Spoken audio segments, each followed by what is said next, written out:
LM પાળવી, Tapi જિલ્લા કુકરમુંડા તાલુકા કોરાલા ગામનો વતની છું। આજરોજ જે દેશભરમાં શ્રી કૃષ્ણની જન્મ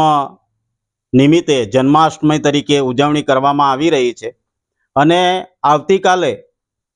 ગોકુળ અષ્ટમીની ઉજવણી કરવામાં આવશે। આપણે બધા જાણીએ છીએ કે જે કંઈ ઐતિહાસિક જે તથ્યો છે, ગ્રંથો છે અને એના પરથી આપણા જીવનને કેવી રીતે જીવવું એ આપણે શીખવા જેવું છે। શ્રી કૃષ્ણની વાત આવે તો પરિવારમાં, વિસ્તારમાં અને દેશમાં પ્રેમથી કેવી રીતે જીવન જીવી જવું, એકબીજા માટે સમર્પણ થઈને, સમર્પિત થઈને કેવી રીતે નિભાવી લેવું એ શીખવું હોય તો પણ આપણને શ્રી કૃષ્ણ ભગવાનના જીવન ચરિત્રમાંથી શીખવા મળે છે। સાથે સાથે જે અસત્ય પર સત્યનો વિજય કરવો હોય તો હંમેશા સત્ય સાથે રહીને, અસત્ય ગમે એટલું મજબૂત હોય, તાકાતવર હોય, તેમ છતાં પણ નિષ્ઠાથી એ અસત્યની સામે લડી લેવાની પ્રેરણા પણ આપણને શ્રી કૃષ્ણ ભગવાનના જીવન ચરિત્રમાંથી મળે છે।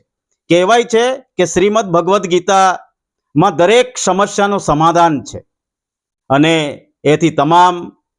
આપણા વિસ્તારના ભાઈઓ બહેનો અને યુવાનોને આ જન્માષ્ટમી નિમિત્તે આપ સૌને હું ખૂબ જ નમ્રભરી વિનંતી સાથે કહેવા માગું છું કે સંઘર્ષ માણસના જીવનનો એક ભાગ છે। શ્રી કૃષ્ણ જેવા ભગવાન હતા, ભગવાનના અવતાર હતા, આમ તેમ છતાં પણ એનું જે આખું જીવન છે, એનું બાળપણ જેલમાં વીત્યું, એનો જન્મ પણ જેલમાં થયો, એનું સમગ્ર જીવન સંઘર્ષમાં રહ્યું છે અને એ સંઘર્ષમય જીવનમાં જેની પણ સાથે ઊભા રહ્યા, સારથી તરીકે ઊભા રહ્યા, એ સારથી તરીકે એને હંમેશા સાચી દિશા આપવાનું કામ, જ્યાં કોઈકને મૂંઝવણ હોય એમાં સાચી સલાહ આપવાનું કામ એ શ્રી કૃષ્ણ ભગવાનના જીવન ચરિત્રમાંથી આપણે બધાને શીખવા મળે છે। અને આ જીવનમાં લોભ લાલચ નહીં કરવી, છેલ્લે માણસને માણસ તરીકે જોવું, એ તમામ આપણને આ ગ્રંથોમાંથી શીખવા મળે છે। જેથી આપણા વિસ્તારના તમામ નવયુવાનોને વિનંતી કરું છું કે આ જીવન ચરિત્રમાંથી આપણે બધાએ માત્ર એ મહોત્સવ ઉજવવાના એટલા જ નથી, જે પણ આ ઉત્સવો, મહોત્સવો આપણે અત્યારે ઉજવી રહ્યા છે એની પાછળનો તથ્યાત્મક મૂલ્ય શું હતા, શા માટે આપણે ઉજવીએ છીએ, એ મૂલ્યો પણ જાણીને એ મૂલ્યોને આપણા જીવનમાં અપનાવીને એ દિશામાં આપણું જીવન કેવી રીતે નિષ્ઠાવાન બને, લોકો માટે ઉપયોગી બને, આપણા વિસ્તાર માટે આપણે કેવી રીતે ઉપયોગી બની શકીએ, એ દિશામાં આપણે બધાએ વિચારવાનું છે। અને એટલા માટે ચાહે જન્માષ્ટમીનો મહોત્સવ હોય કે ગોકુળ અષ્ટમીનો મહોત્સવ હોય, બધાએ ખૂબ જ ધામધૂમથી ઉજવવાનો તો છે જ, પરંતુ એ જે ભગવાનના ચરિત્રને આપણે વાંચીએ છીએ, સાંભળીએ છીએ અને એનામાંથી જે આપણા પરિવારને ઉપયોગમાં લેવા જેવી બાબતો હોય, આપણા વિસ્તારના લોકો માટે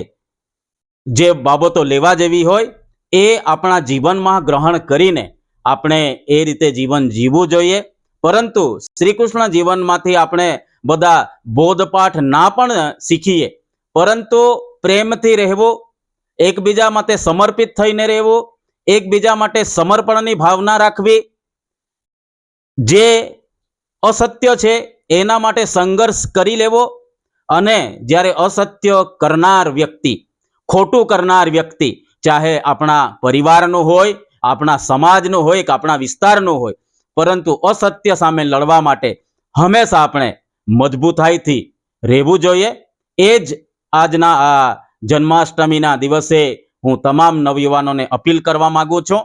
અને ફરીથી આ જન્માષ્ટમીનો મહોત્સવ અને ગોકુળ અષ્ટમીનો મહોત્સવ આપ સૌ નવયુવાનો ખૂબ ધામધૂમથી ઉજવીને આપણા જીવનમાં એક હકારાત્મક પ્રેરણા મળે એ દિશામાં આપ સૌ